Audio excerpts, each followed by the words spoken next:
Ye were sometimes darkness, but now are ye light in the Lord. Walk as children of light. Ephesians 5:8. When I was in Covenant Players, I met a distinguished older lady, and we were talking about clothes.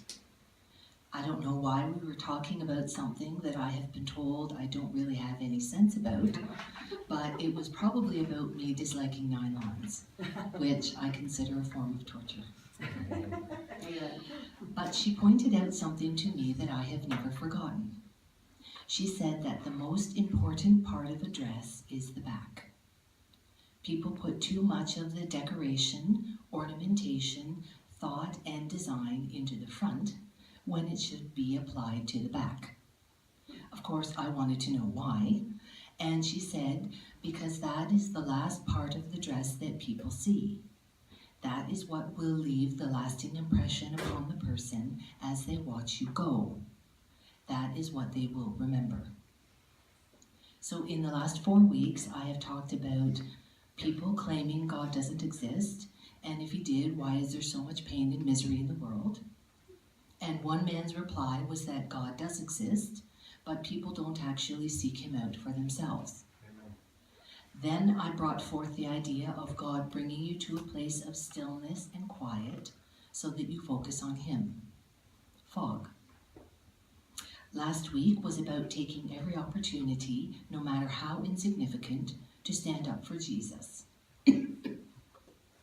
Today, I want to see what you think about the idea of leaving a trail of light behind you like a bride's train. What do you mean? I mean that as a Christian, we need to consider what kind of example we are leaving for the people that we come into contact with. The world record for the longest bridal train is presently held by Romania in 2012. It was 1.85 miles long, and they had to lift the young model up into a hot air balloon in order for it to be spread out. Now that is quite an impression to leave as you walk away, or in that case, float away. What kind of taste are we leaving in everyone's mouth? What kind of impression of Jesus are we reflecting? Amen. What kind do you want to leave? Do you want to leave one? As we enter what appears to be the end times of the great controversy, and society is getting increasingly scared and unsure as things continue to unravel, we have an exquisite opportunity to mirror some pretty fabulous symptoms of Christianity. Matthew 5:16, let your light so shine before men that they may see your good works and glorify your Father which is in heaven. Now, I know that we all come from different denominational backgrounds and have seen lots of samples of good Christian behavior and some less than ideal. A lot of humans have a negative and or misunderstood view of Christianity, including Christians.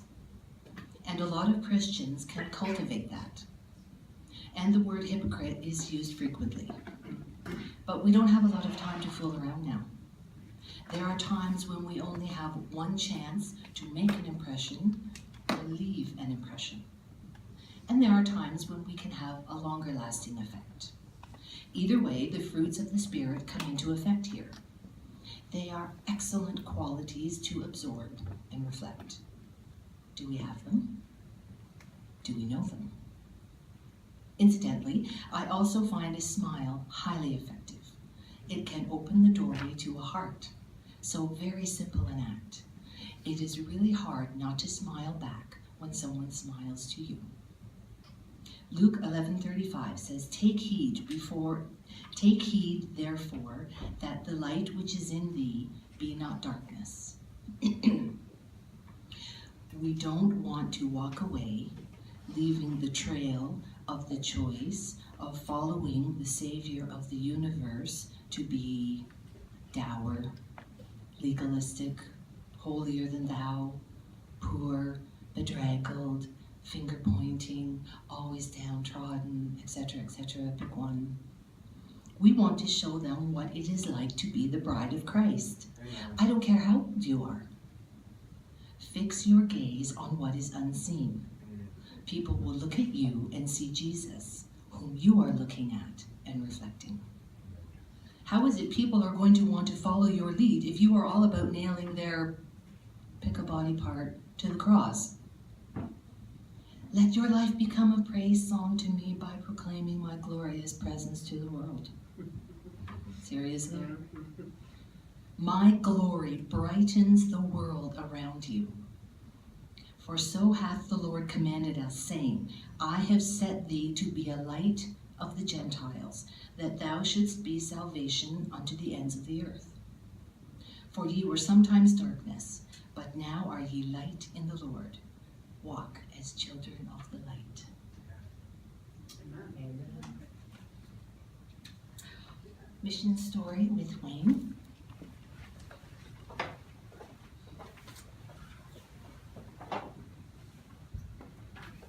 Good morning, church. Good morning. Our mission story today comes from Poland. From her earliest childhood, Dorota longed to hear God's voice. That was an unusual desire for a child growing up in the Eastern European country of Poland. Although she was just 5 years old, Dorota faithfully went with her grandfather to the Roman Catholic Church each week. But one Sunday after Mass, she blurted out, "Oh, Grandpa, I'm sad. I don't hear God's voice in this church." Taking her into the beautiful country fields and meadows, her grandfather said, "Now you can open up your heart and mind and speak to God openly and sincerely, and he will hear you." I was very happy, recalls Dorota, because from that time on, I really heard God.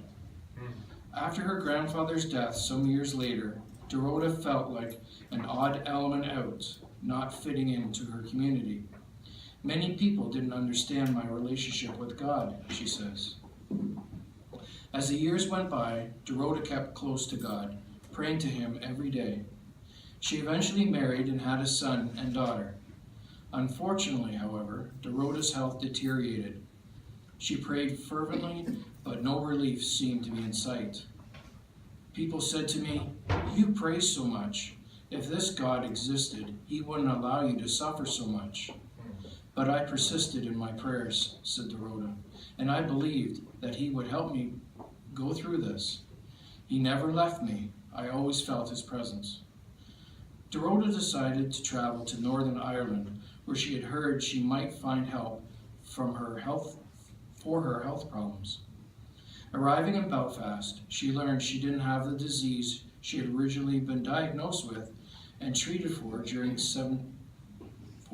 17 years. Before long, Dorota was feeling better and decided to settle in the small town of Carryduff, just a few miles south of Belfast. Dorota enjoyed the park in Carryduff and sometimes went there with her now-grown daughter. One day, as the two were walking and conversing in Polish, they overheard a woman speaking in Polish on her cell phone. Suddenly, all three women stopped and smiled. Introducing themselves, the three began talking about what had brought them to Northern Ireland, where they were from Poland, and so on. Eventually, the conversation turned to religion, and Barbara, the woman with the cell phone, shared her faith. Explaining that she was a Seventh-day Adventist, Barbara invited the two to study the Bible with her. Dorota was delighted. In addition to the Bible studies, Barbara also introduced them to the internet broadcasts of the Hope Channel, Poland, including the popular Hope Sabbath School program translated into Polish. Dorota was very happy and began attending the Seventh-day Adventist Church regularly. "I always wanted to be baptized, and through Barbara, I learned that you could be baptized as an adult rather than as an infant." Soon Dorota made plans to be baptized, but wanted this special service to take place in her homeland. Traveling back to Poland for her baptism, Dorota's one regret was that her now-grown children were unable to come with her. "I prayed fervently that my children could somehow also participate in the ceremony, she says. And they did. Thanks to Hope Channel Poland, live broadcast over the internet, they were together with me. Many of my friends and family were able to watch my baptism live. They were very moved. They cried. There was a lot of emotion. Now back in Northern Ireland, Dorota says that she finds that on Sabbath, an hour at church isn't enough. After the church service, she invites her Polish-speaking friends to her home where they watch Hope Sabbath School and dwell on spiritual matters the whole day. Not forgetting her non-Adventist friends in Poland, she invites them to watch Hope Sabbath School on Hope Channel Poland and then Skypes with them to discuss the ideas presented on the programs. I'm grateful to God for the illness that forced me to come to Ireland, says Dorota. I could really get to know God, and thanks to this, I got to know Seventh-day Adventists. Now I don't feel strange anymore with not fitting, nor belonging. I feel like I've come home. Amen. Dorota is delighted that a portion of the 13th Sabbath School offering will go toward the building of a new studio for Hope Channel Poland. Currently, the staff work in a very small area of the Polish Union Conference building in Warsaw. This is a great plan because it is much needed, she says. People do a great work here, and they need a more comfortable place and equipment to prepare professional programs. In the meantime, Hope Channel Poland continues to stream programs over the internet. I'm thankful that I can watch Hope Sabbath School and other programs in my language, says Dorota. This is a great help to many Poles who live abroad. My daughter and I attend camp meeting in Poland, she continues, but the tickets are expensive, so I don't know if it's possible, but if not, Hope Channel is our answer. Amen.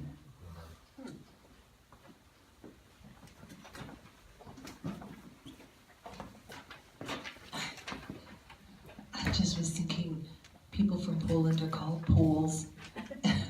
People from Canada must be cans. Anyway. Okay, so the closing song is number 99, God Will Take Care of You. Oops, and we're going to sing verses 1 and 3.